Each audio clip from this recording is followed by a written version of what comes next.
Welcome back, everyone, to the sixth panel of our conference, last one this morning, on intelligence and counterintelligence operations against Soviet or Russian intelligence and the Russian state or community. We actually don't have three papers as in the program because Mika couldn't be with us.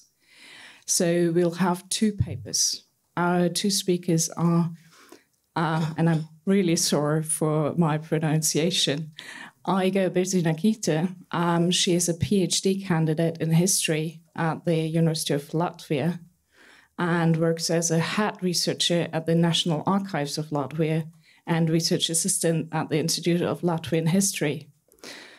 She's mostly working on social and political history of interwar Latvia with a special focus on crime and policing during the Latvian War of Independence.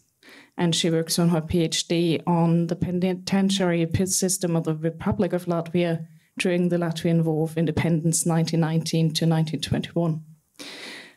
The second speaker is Richard Skaife. He served in the army for a long time. Before he resigned in 1990, and since then he worked in commercial telecommunications and associated areas until he retired 3 years ago. So the first speaker is Aiga.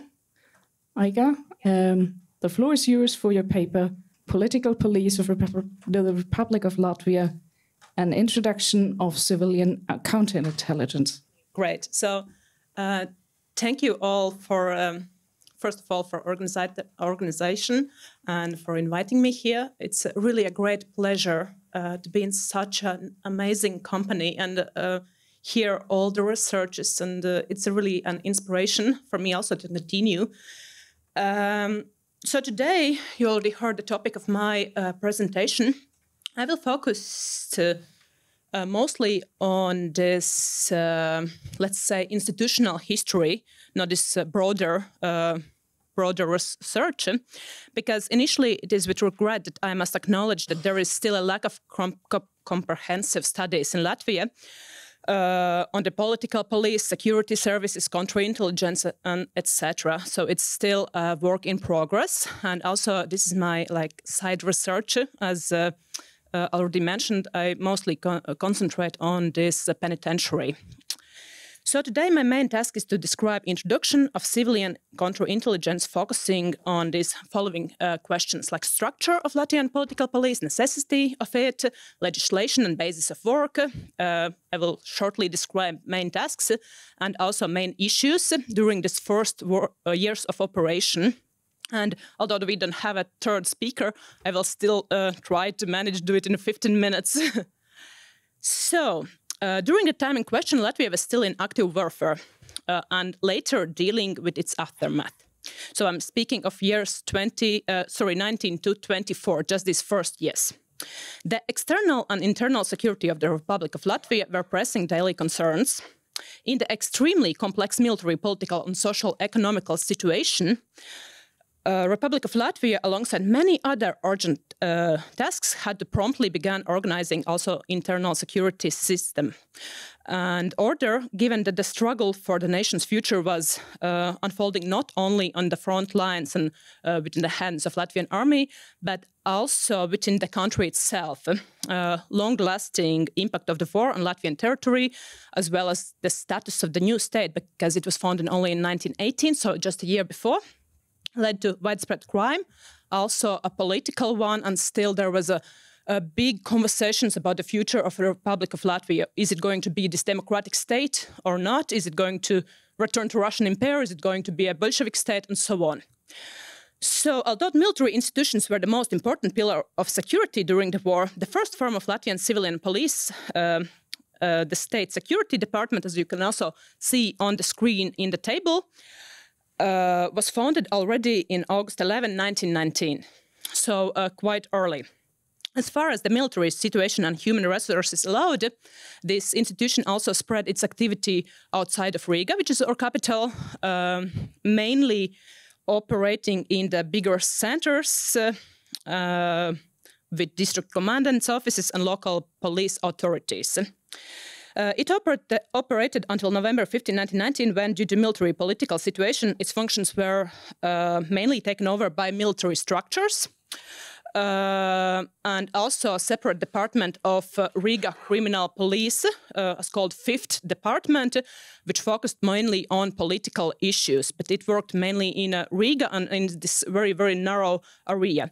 So other territories of Latvia were mainly controlled by Latvian army, and at the time also internal intelligence division of the Latvian army were very, very active, and they worked this political police and internal division of Latvian army kind of collapsed, and they did kind of the same work, actually.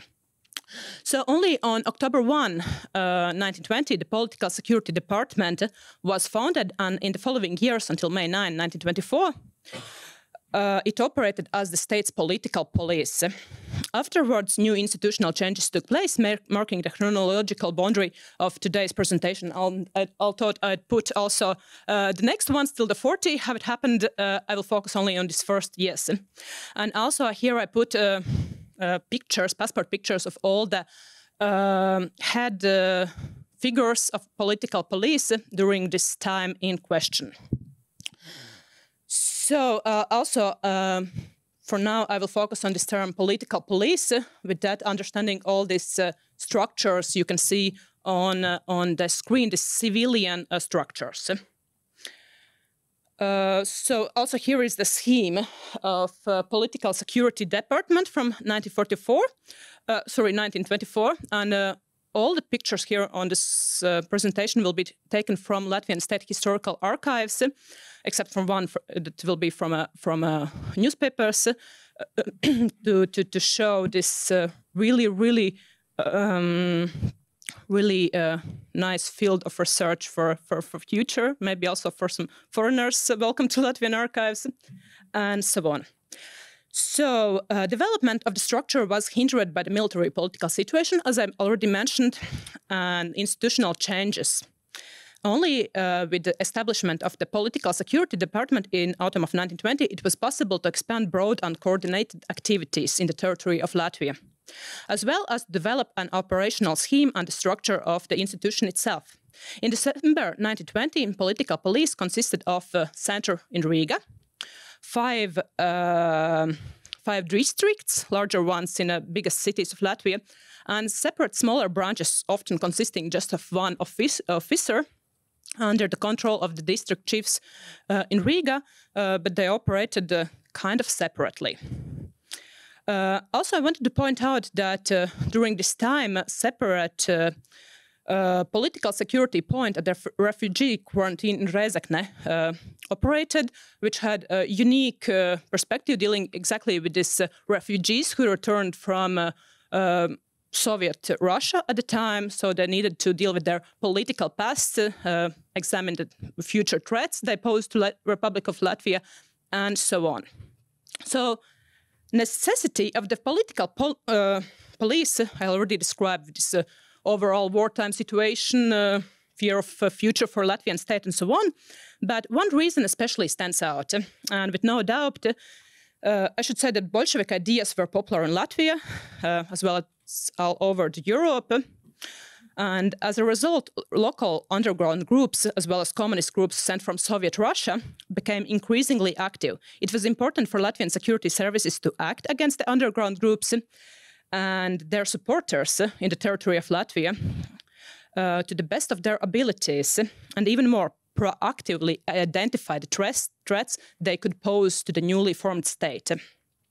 Although the War of Independence officially ended with the signing of peace treaty between Latvia and Soviet Russia in August 11, 1920, many individuals still hostile to an independent Republic of Latvia remained at the country's territory and prepared for future actions. And the communist underground in Latvia was particularly active exactly in the early 20s. However, the political police also had to review refugees returning from Russia, as I already mentioned about this refugee center in Rēzekne, for example, and other groups that identify potential threats. For example, many communists in Latvia resigned with forged identity documents, so political police needed to identify who really these persons are and what threats they might pose to state. And here, for example, are two pictures from albums of political police from the 20s, evidence that they gathered the schemes of communist organizations in Latvia, coat with this double lining that secret money, documents, even guns could be hidden and so on. And pictures like this of evidence actually are quite a lot kept in our archives. So, but since the illegal communist propaganda was undoubtedly spread through official Soviet institutions as well, the service paid special attention to the diplomatic missions of Soviet Russia and later the Soviet Union in Latvia. And for example, here on the screen is also a page from an album that political police collected all the faces and information on the persons who worked in Soviet legations in the territory of Latvia. And the other picture is the album of political police, that photographs that were taken as evidence from a communists detained for the future investigations. But communists, with no doubt, wasn't the only group political police needed to focus their attention to at the time in question. In the report, and here I use a report from 1921 that was submitted to the head of political police, and it needed to be submitted regularly to him. And there was this 7 points that local governments needed to pay attention to. And of course, we can see that there is a communists as a first one, but also there is a trade union, social democrats, refugees, foreigners, and other groups that might spread potential threats. It's also important to mention that during the wartime, political police concentrated also on other places where threats came, like Bermontovalo, army and their supporters, White Russians, and so on, because this political situation really wasn't that easy. And there was indeed a lot of work. And in the first 3 months alone for this political security department, and I'm speaking about 1920s here, political police arrested 716 individuals. And of them, 193 were handed to prosecution, and 105 individuals were sent expelled from the Republic of Latvia. And here we can also talk mostly about communists. At the same time, I wanted to add that often communists was mistakenly seen in places there wasn't no communists. So this threat, communist threat all over the political police, really hindered all over it. And for example, there is a memoir left by Valdemars Alps, who was the head of this political police at the time. And when you read it, it really feels like you read some novel, I don't know, because it's not, he sees threats everywhere, and especially communist threats. So it was really hard to discover where it is, communist threat, real one, and where it isn't. Also, I wanted to add on a previous task that spreading rumors and saying like bad thing about local governments and provisional government were also seen as a crime at the time, and political police worked as that. For example, I have read about a woman who said that Karla Sulmans, head of provisional government, is a pig. So that's why she was detained and even put in a prison for some time. Or if you spread some information about Latvian army that they're not fighting good enough, let's say, and so on, it all also was a focus of political police at the start, because it was a very complex situation, and it was the time when wartime still happened. But as the state security strengthened and the state administration developed, a complex and challenging transition period began from moving away from this wartime system to the functioning in the state of peace, during which the heightened security measures were lifted and increasing role was assigned to civilian institutions. Initially, here we can speak about also legislation that determined the work of political police. First, it's a regulations of state of war, as I already mentioned. But since January 11, 1921, more and more regulations issued by the Ministry of Interior came into action, and they needed to pay attention to those as well. An important aspect of the service was the instruction of the Political Security Agency issued in 1924, just some months before this changes of the institutional changes again. And in May 1924, with the cancellation of the state of heightened security, the regulations regarding political police were also revoked. So they needed to issue a new basis for their work. And in May 1924, Parliament approved a law that ended the operation of political security department, creating this political administration that worked for next 10 years till the authoritarian coup in Latvia. However, it should be noted that the transition to the peacetime order within the institution was very, very complicated. For example, on May 24, 1921, the Complaints and Petition Commission that worked under the provisional government conducted an audit and found a number of problems. And it's not only a structural issues, but also pointed out that the Latvian political police use violence, abuse of power, and things like that is very often seen in the state that is moving away from this wartime. I know I'm talking a lot. But turning to the tasks, here I put just the main tasks that political police concentrated during this work. And of course, it's monitoring the overall situation in the state, checking individuals. They also issued different permits like movement and fire gun permits and so on. More I wanted to say about how they did it. The political police used various methods of investigatory operations, including intelligence gathering and surveillance, making registers, as well as network of informants, as they call them in the document, secret helpers. For now, I found more than 1,000 names or alias, but it's during all the interwar period. But for sure, there were more, and some of these documents were undoubtedly destroyed in the 40s.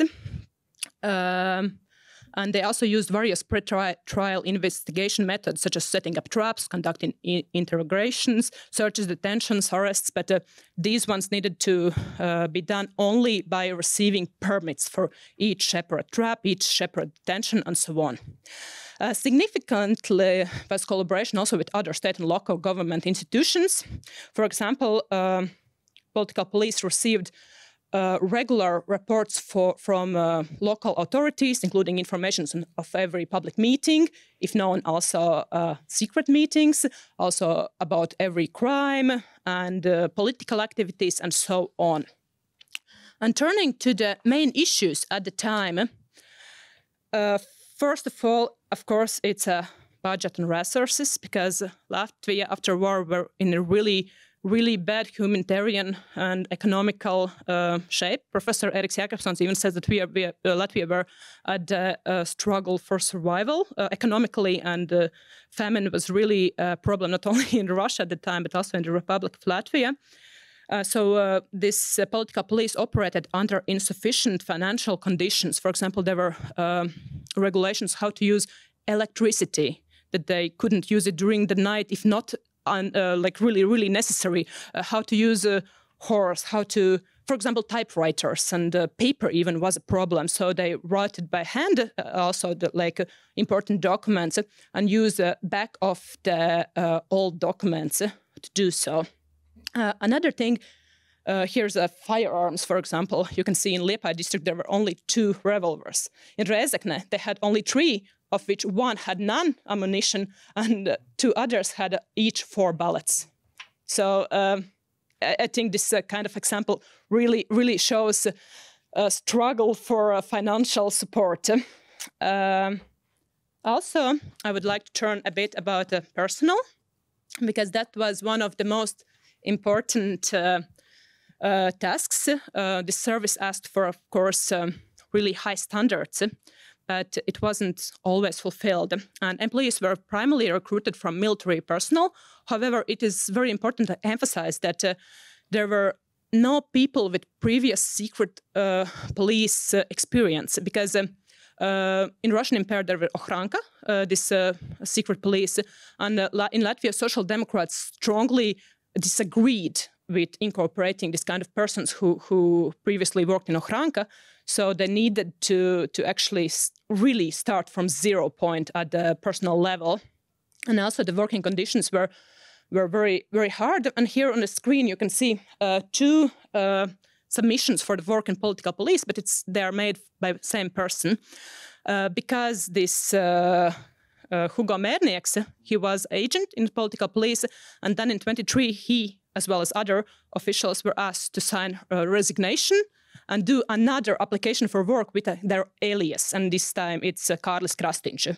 So secrecy was very, very important.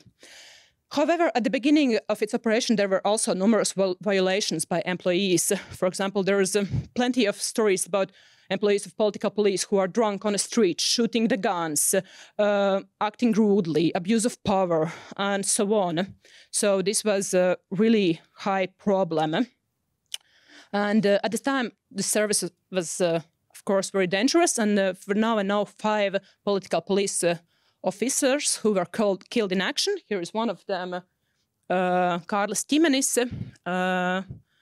And I should say that all 5 of them were killed by communists. And in the conclusion, I just wanted to say that founding of Latvian political police was very, very important step, but it had to deal with this newly formed state with a lot of chaos, at the same time trying to keeping in mind democratic and legal values.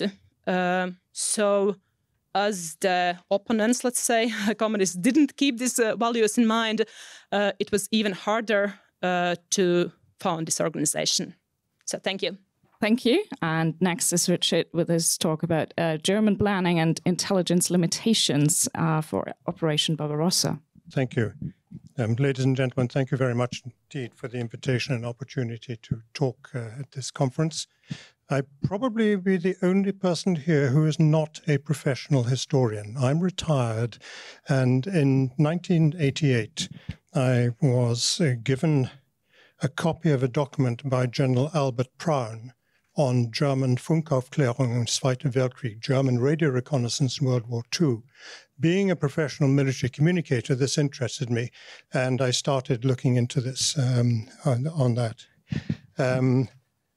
It opened up a number of avenues which really invited me to pursue this further in retirement. Operation Barbarossa, the largest operation probably in recent military history, 20-odd million casualties on both sides, lasted 4 years. And the task of talking about that in 15 minutes is actually quite a challenge. So I will limit my talk to the planning and the areas that influenced the German planners in 1940. Let's get this. There we are. We need to put our minds in 1940. Where was Germany? What was the state of the world at that time? Germany was successful. It had successfully concluded an agreement which ended in the Munich Agreement in Czechoslovakia, the Austrian Anschluss, and then war started, Poland, Norway, Denmark, the Low Countries, and France. And what happened there was Hitler persuaded the generals that he was actually the master of strategic decision-making. The military were fundamentally, in particular the army, the ones who were responsible for the defense of the German mainland. And Germany was predominantly a land-orientated nation. It was not maritime like the United Kingdom. And of course, the air forces were young in those days. The problem they had was how to end the war. What next? Hitler, of course, had his aspirations set out, but in 1940, Britain was really the only major remaining threat. There was a peace agreement with Russia. Molotov and Ribbentrop had that, which lasted. So Germany regarded Russia, I wouldn't say as a friend, but not a major threat. So the options open to Germany, which were put forward by Jodl, the chief of staff of the Oberkommando der Wehrmacht, were to persuade Britain to make peace, which is what happened with France, Norway, Denmark, and so on, or to actually invade Britain. And this, of course, led to Operation Sea Lion, the invasion of Britain, and in parallel with that, attack Britain's mainland to force the population to persuade the government to make peace with Germany, which led to the Blitz. Sea Lion never really came off for 2 reasons. One, that although the Germans were strong in the military side of life, the army side of life, they did not have control of the air. They had just lost the Battle of Britain, and Göring was slightly under the weather from that. And the Royal Navy still had control of the seas. Despite the U-boat war, the Royal Navy was still powerful, particularly in the Channel areas and so on like that.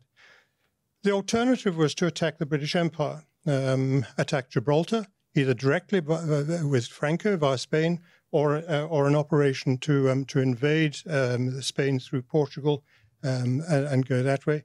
And the other one, which the Navy wanted to pursue, which was Raeder who pursued, was to attack Suez and cut off the Indian area and the Far East on that, which led to the invasion of North Africa on that.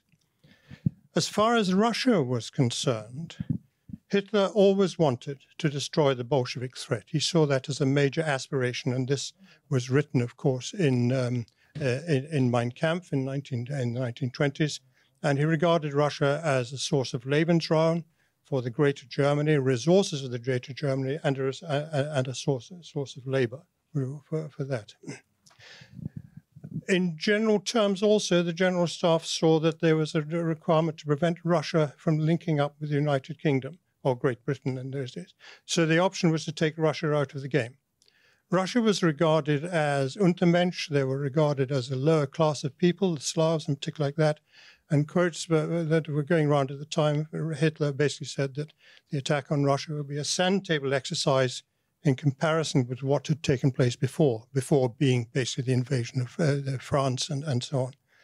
And the other one is kick the door down and the edifice will come tumbling down. And he was reminiscent of the status of Russia under Stalin's totalitarian regime. And he was of the view that if there was an attack on Russia, the Russian population would rise up against him. I've heard that before in recent terms as well. 2003 in Iraq, was that a story that came there? Never mind. So this ended up in Directive 21, the 18th of December 1940, which basically was Hitler's directive to destroy the Soviet armed forces. I always get mixed up with using the right word, Soviet or Russian, I don't know. So I'll use Soviet, but it's an interesting discussion whether we're talking Russian or Soviet. I will use the word Soviet here on that. And the objective of Operation Barbarossa was to destroy the Russian armed forces as far west as possible to prevent them escaping to the east and reforming for counterattacks. What was not described in Directive 21 was how that was to be done. And that's an interesting question in its own right. Now, some generals cautioned against sort of attacking Russia because they understood that it was a pretty major operation. Excuse me. But they did accept the fact that Bolshevism needed to be attacked, and the removal of Bolshevism was an essential activity. Now, planning for Operation Barbarossa was undertaken by the Oberkommando des Heers, excuse my German, and General Franz Halder, who's the Chief of Staff of OKH, was given the task of responsibility for that. And this had a number of limitations. I just need to talk a little bit about German intelligence structure at the moment on that. As a professional intelligence officer in my own career, I was involved in Northern Ireland in the 70s on that. Intelligence is generally held to be regarded in parallel with operations, and they advise the operations. In Germany in 1940, in 1939, 1940, intelligence was subsidiary to operations. Operations were supreme, and intelligence and logistics were under that. The role of the intelligence officer was not in 1940 to advise the General Staff on what the enemy was likely to do. Their role was to identify the most dangerous and the most effective course of action that the enemy could take that might interfere with the commander's plan. The mentality was, this is the commander's plan, your job is to make it work, not it might not work because of this, that, and the other. So you need to have this mindset when you look at the whole of this area. So there are a number of planning limitations in the mind on this. And there's another one, I'll come on to Halder a bit later on, but they underestimated the Soviet strength. lock, stock and barrel. They thought there were about 150 Soviet divisions west of the Urals, and they did not take into account anything east of the Urals. Despite the German Army Signals Intelligence Organization identifying 300 divisions, that was regarded as not relevant. It's only west of the Urals. We need to take account of that. The other aspect is they did not actually understand the Soviet operational capability. Now, we heard this morning about how difficult the Soviet Union was to attack as an intelligence target, and this reflects that. They did not know what was going on, and they made assumptions. And I'll come back to the assumptions in a moment.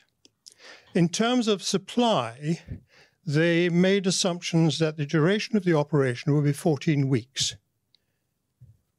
Therefore, geared their supply organization to do that.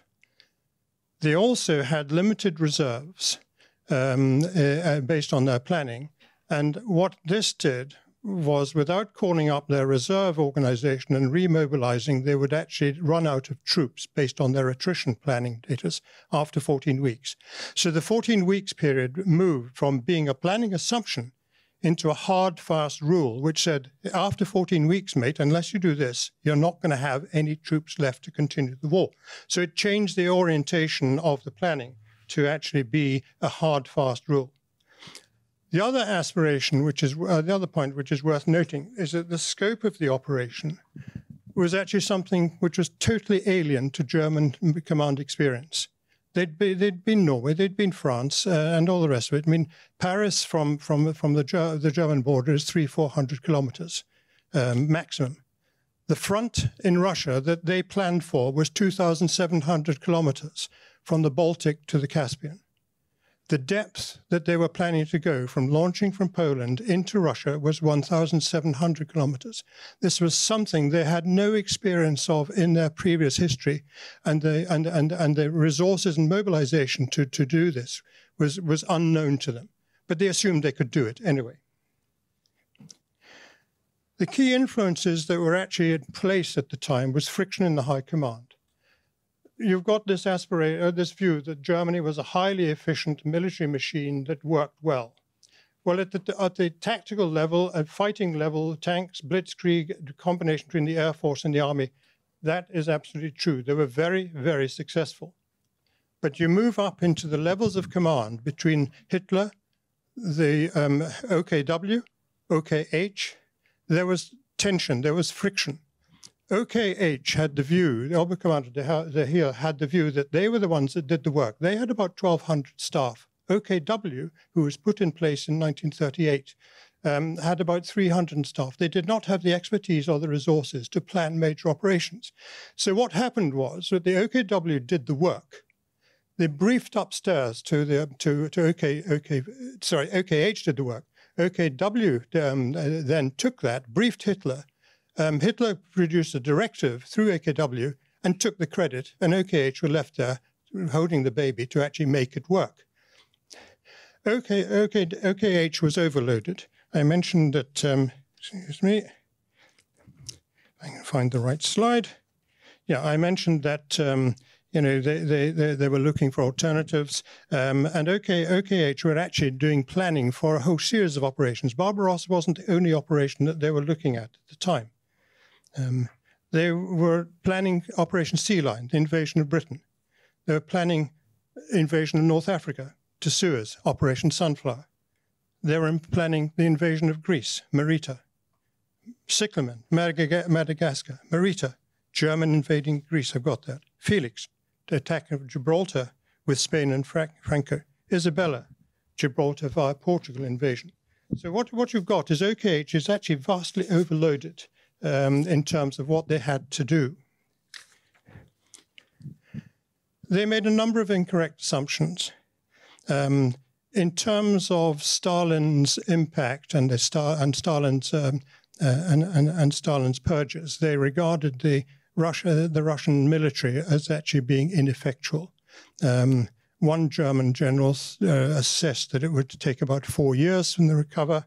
Another, General Krebs, estimated it would take about 20 years for this Russians to recover. The reality was that the Russians recovered almost immediately on that. They also assessed that the Russians or the Soviets would be unable to conduct a fighting withdrawal, and the Russians would collapse in the face of blitzkrieg. What they didn't realize was that Zhukov had developed fighting withdrawal mechanisms and techniques in the war against the Japanese in the Far East, and he brought that to the West very successfully and surprised the Germans. The Germans expected the Russians to roll over. The Russians didn't. What happened was that the Russians fought to the last man, and this was a totally new experience for the Germans, and they didn't know how to cope with it. The other aspect was that, as I mentioned before, the supply chain was stretched to the limit. Another incorrect assumption that they made was they depended on railways for resupply. What they didn't understand was that the Russian railway gauge was different to that through Germany and Poland. So they had to relay all the Russian railways to the old gauge in order to use them. And this tied up troops and resources and put a delay in the organization. They took the roads in Russia off the map because they didn't know the state of roads. And they reduced the number of main supply routes from 4 per army group to 2 per army group because that's all that was on the map. When the Russian winter came in and the rain started, this caused another problem and combination and slowed down the resupply. Now, the German tactics at this time was that the armored forces would lead the invasion and blitzkrieg, and then the infantry, either in lorries or on horseback or on foot, would follow up. If this worked according to plan, there would be no gap between the leading armored units and the follow-up infantry and resupply. Unfortunately, there was a large gap, and this led the opportunity for the Russian partisans to attack and cause major resupply problems to the Germans. So the 14-week operation very, very quickly very, very quickly turned into a major route. The German intelligence structure I've mentioned before, in railway gauge. I mean, the other one is lack of clear objectives on that. And the other one is actually their view of intelligence. One organization which did actually work for the production of intelligence was the German radio reconnaissance organization, Signals Intelligence, Tactical Signals Intelligence. But Hitler refused to acknowledge this. This is a quote from 1943, but it's still the mentality that was there at the time. This was Hitler's view of radio intelligence. Hitler took the view, and this went into OKW and Keitel, was that no intelligence was allowed to be published unless it fell in line with the thinking that was already there. And this went through the whole of the Russian campaign. I think to finish off then, rather than conclusions, it's probably best to take the words of 2 of the German generals, and this sums up the situation, in my view, quite beautifully. General Halder was the planner. Halder's an interesting individual because he was actually involved in 3 attempts at removing Hitler from power, 3 coups d'etat. They never came off for various reasons, which are another talk. But was Halder's mind in the success of this throughout? I haven't found any sign that he deliberately tried to mess up the planning for Barbarossa to cause it to fail. But there is a German historical, Gerd Uberschar, who's written papers on this, and he did actually quote that one of Halder's positions was actually to create a position where Hitler failed militarily. So Barbarossa falls into that, but I haven't found anything in Halder's diaries that indicate that he may have actually been deliberately trying to mess up Barbarossa. I think, quite frankly, he was actually an overworked and hard-pressed German staff officer under load. There is an alternative analysis in a book by Brian Fugate, which was published in 1984. The general opinion is that Stalin was rather taken aback by the German invasion, but Fugate rather puts an alternative view, which says, no, Stalin knew all about it, and he deliberately allowed the Germans in so that he could actually mount the counterattacks at Moscow, which basically caused part of the thing. But that's not a commentary. That's an observation which one needs to have a look at. But I think it's well worth looking at. Unfortunately, I've lost access to the German archives. They were actually quite open up until a couple of years ago. But I can't get any, so that's another story. Main references I've used, General Holder's diaries, obviously. Inside Hitler's High Command is a book by an American who sadly passed away recently, Jeffrey McGargy, Inside Hitler's High Command, and that is an excellent overview of the tensions, the pressures, and all the rest of it, which I talked about. The Rise and Fall of the Third Reich by William Shearer is a well-known book, and I found it fascinating, all 900 pages of it, and it's almost a sort of Bible I use for this. German Radio Intelligence by General Albert Brown, which I mentioned to you. That's an NSA declassified document. And then the final one is a set of reports under the code name TCOM. TCOM stands for Target Intelligence Committee. At the end of the war, the Allies put in a number of technical intelligence investigations. Alsos was the atomic, the rocketry program. TCOM was the one into German signals intelligence, and it was kept highly classified until about 2010, 2011. But that is another source of interesting information on Russia in particular. Thank you very much indeed. Thank you very much. Aiga, would you come up, please? So I think we'll have probably 15 minutes for questions. And first one. Thank you very much for your highly interesting presentations. The first question goes to Aiga and is a bit tongue-in-cheek. When you were displaying the scarce resources of the Latvian police department by saying they only possess 2 Webley revolvers. Now, Webley is a British service arm, and I was wondering, I would have expected a German or Russian model. So does this indicate any contacts to British operatives? So this is the tongue-in-cheek question. And to Richard Skaife, I have the question. You were mentioning at one time that a lot of geographical factors within the Soviet Union caused long delays. And at another time you mentioned that the German army was planning the invasion of Greece. Now, common historical views are indicating Hitler did not plan any attacks on the Balkans. It was to take the chestnuts out of the fire for Mussolini, who had failed in the invasion of Greece. So in fact Hitler was livid. And there are even theories arguing that Barbarossa, by the spring operations in the Balkans, was delayed to such an extent that winter set in before the Barbarossa could come to fruition. Just as a remark. Thank you. Thank you for questions.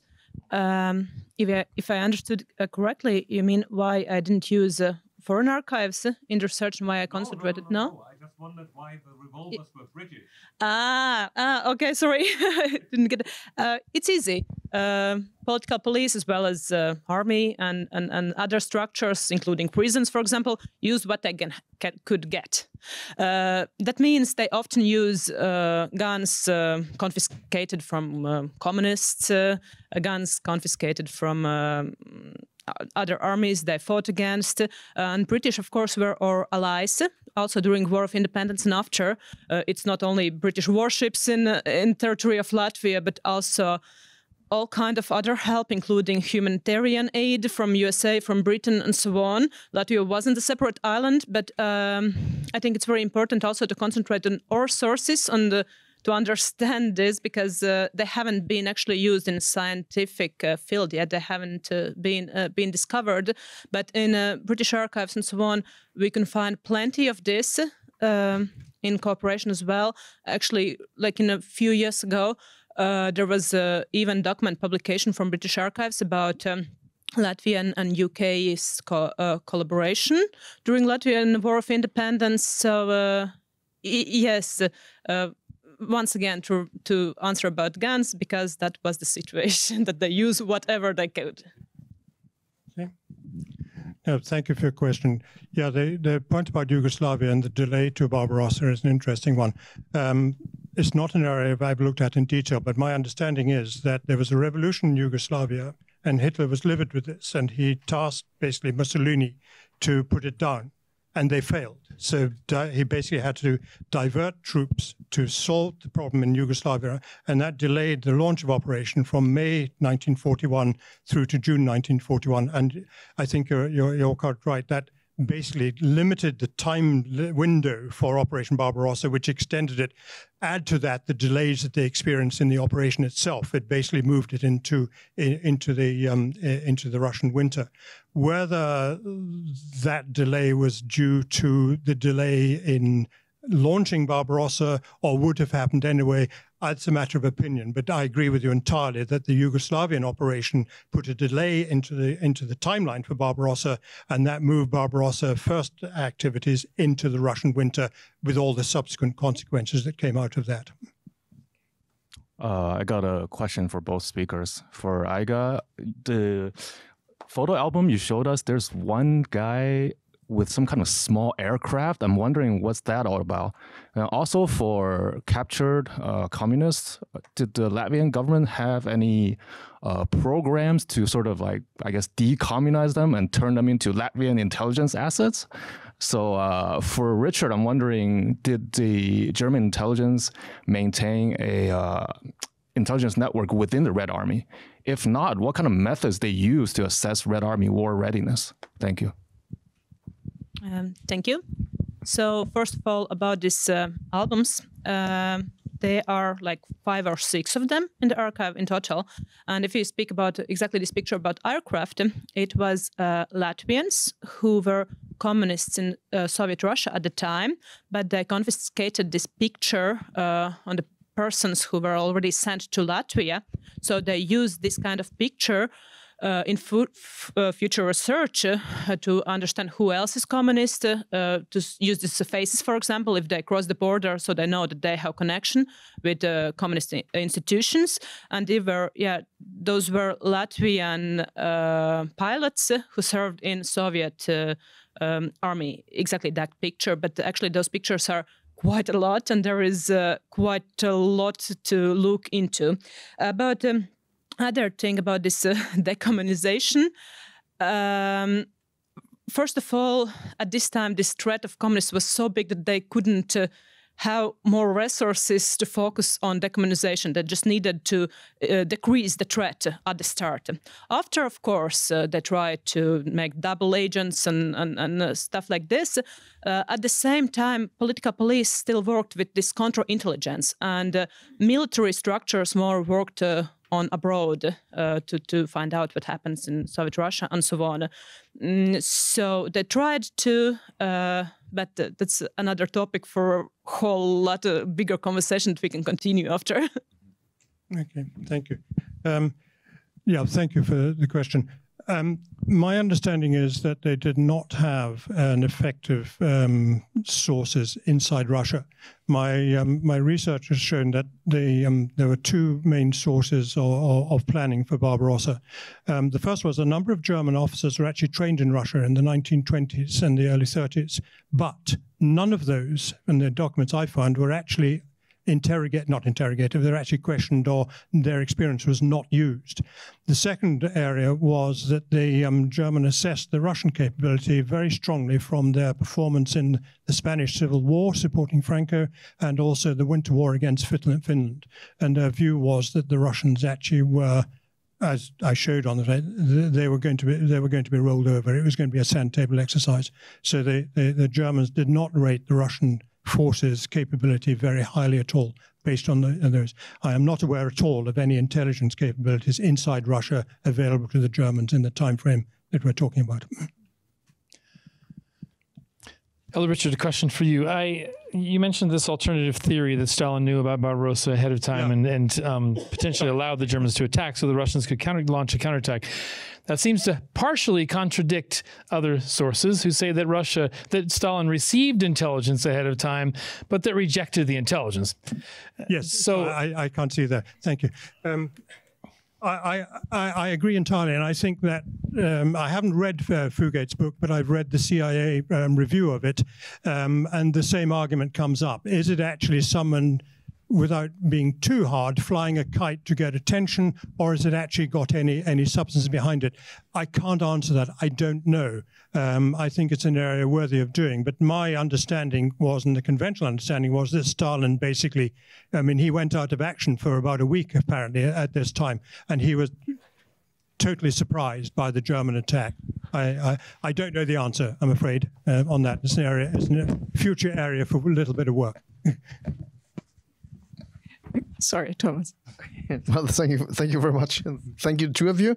I have a question for both.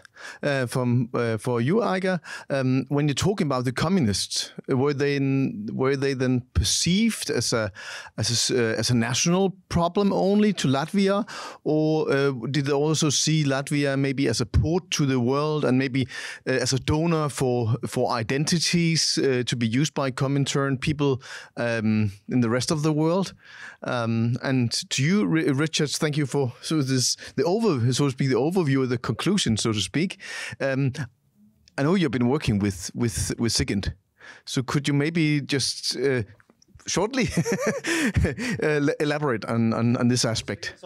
Yeah. You got about 2 hours? That's why I said short.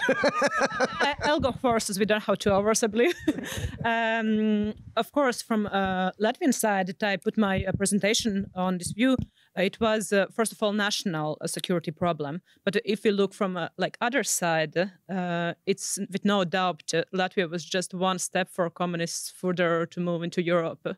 Latvia also saw it as that, but first they needed to address this urgent threats.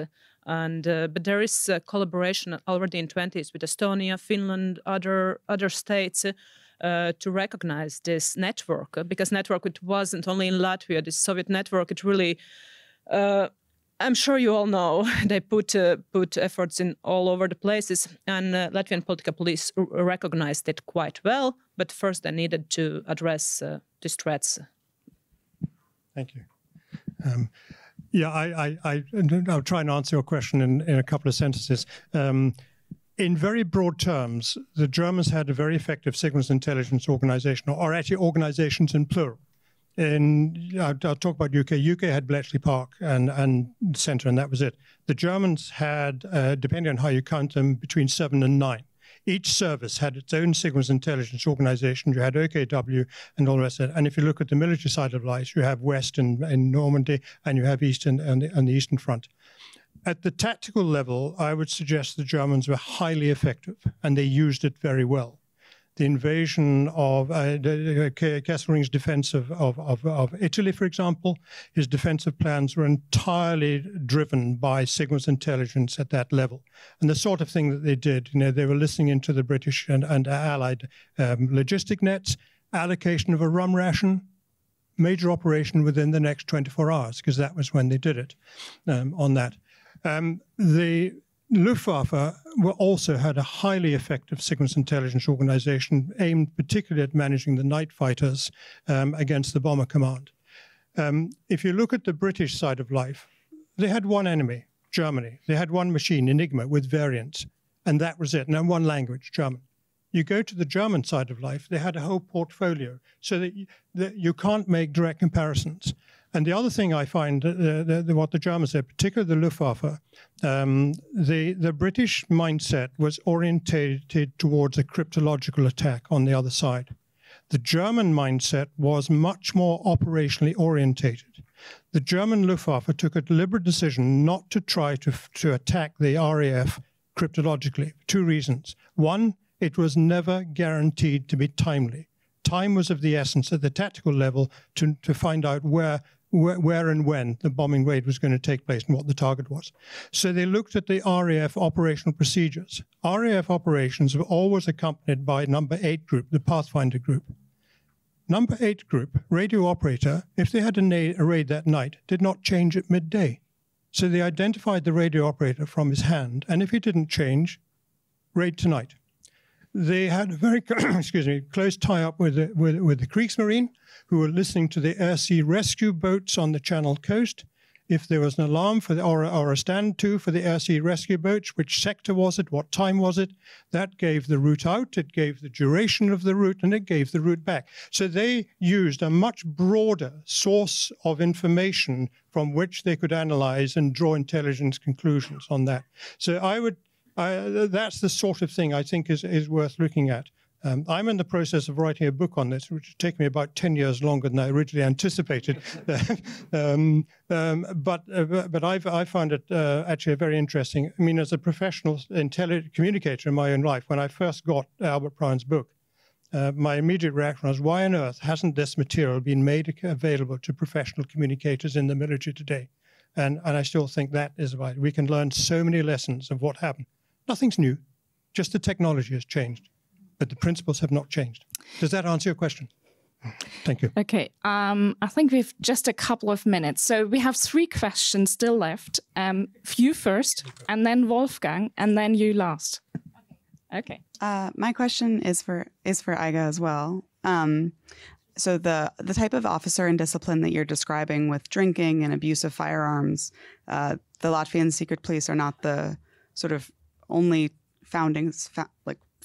organization to deal with that at their founding. And so I'm curious if the documents that you read discussed sort of any strategies to increase professionalization or to increase this in discipline. Sort of, did they fire these officers, or were they just sort of punished but then brought back to work? Sort of, what did the organization try to do to improve this issue? Thank you. Yes, actually documents deal quite a lot with this issue of disciplinary punishments, of investigation of their crimes then by then. And of course, it's nothing new. It's a wartime, pre-wartime time when person who've been in a war for so many years already since 1914. And they tried to adjust this peacetime order and the new structure who also tried to adjust the peacetime order with a person who grew up with war.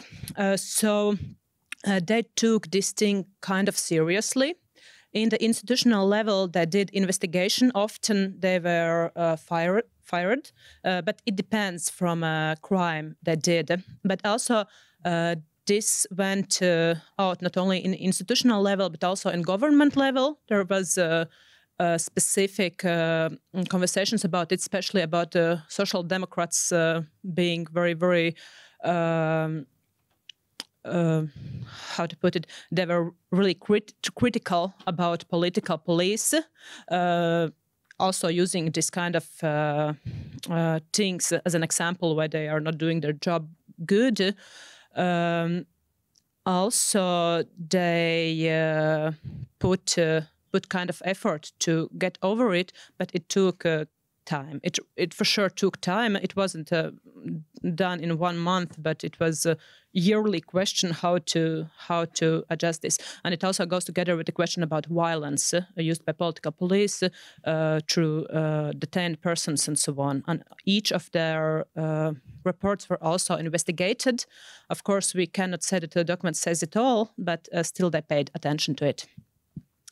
The last 2 questions, please, really short answers. I'm really sorry. I just want to make a short comment on Richard's paper. I agree with you, the lack of intelligence and the misuse of it and so on. But there's an interesting follow-up. You have to remember that almost the entire military leadership of the Wehrmacht survived the war and wrote their memoirs and so on in the 1940s and 50s, and dominated the debate about, why Barbarossa failed. And their conclusion was that it was Hitler's fault. That was the unison. It was Hitler's fault. Whereas the intelligence side argued that they had done everything right, and again it was Hitler's fault. But there were 2 different consequences from this. The myth, let's call it the myth, of the intelligence being all, you know, perfect, and Hitler misunderstanding it, lived on in the organization Gehlen, and Gehlen himself. But when you look at the record, what he did in the planning of Barbarossa, there's a whole lot of nonsense in there. But he managed to convince the post-war German leadership that, you know, he was doing a perfect job and it was only Hitler's fault that it didn't work out. The military leadership, on the other hand, were hoping to do the same thing and dominate the German rearmament, and that didn't work. They were totally shoved aside. They were totally being ignored, and the Bundeswehr was, of course, integrated into NATO. So there are two myths in post-war Germany, one, you know, with its long after history, and the other one, thank God, shoved aside. There is absolutely no way I can give a short answer to that. So perhaps during lunch. All I would say is I would suggest one thing. Have you read Jeffrey McGargy's book? No. Right. I suggest you read that because that answers that question absolutely perfectly. It wasn't a question. It was a statement. No, it basically refutes your statement. Yeah, but we and please continue the discussion. This isn't my statement. I'm just saying we're working against these two myths. Yeah. Please. Yeah. That's our problem. Yeah. Sorry. Your recommendation was to read. The book. The title of the book, please. The title of the book is Inside Hitler's High Command. Okay. And it's by Jeffrey McGargy, who fortunately died in 2019, but he was a lecturer at Texas University in the United States. I will talk afterwards, if you like. Thank you. So once again, thank you very much for this Barbarossa. It's a fascinating theme. I have a short question for the planning of Barbarossa. So as everybody knows, so Russia failed quite a lot against Finland in the Winter War and waged a poor way of war. So I know that it was analyzed in the Wehrmacht and upper stands in Germany.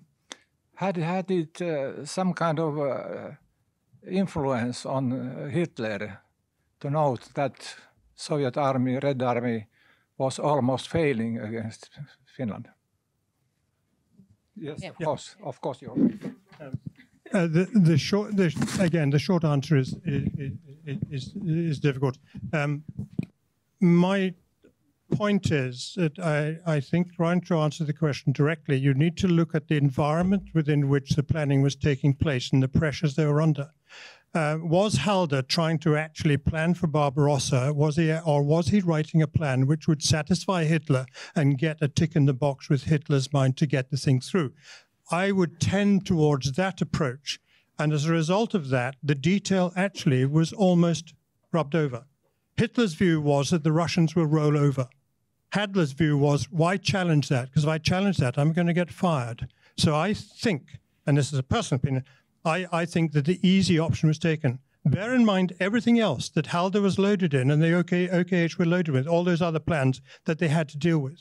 And he had to deal with Yugoslavia, how to cope with the so there was a whole pile of stuff going on. So to answer your questions, I think it was there, but I think the answer was convenient, that the Russians actually lost to the Finns. Therefore, we will not have a problem. Thank you again to our two speakers, Richard and Aiga, and thank you for all the questions and comments.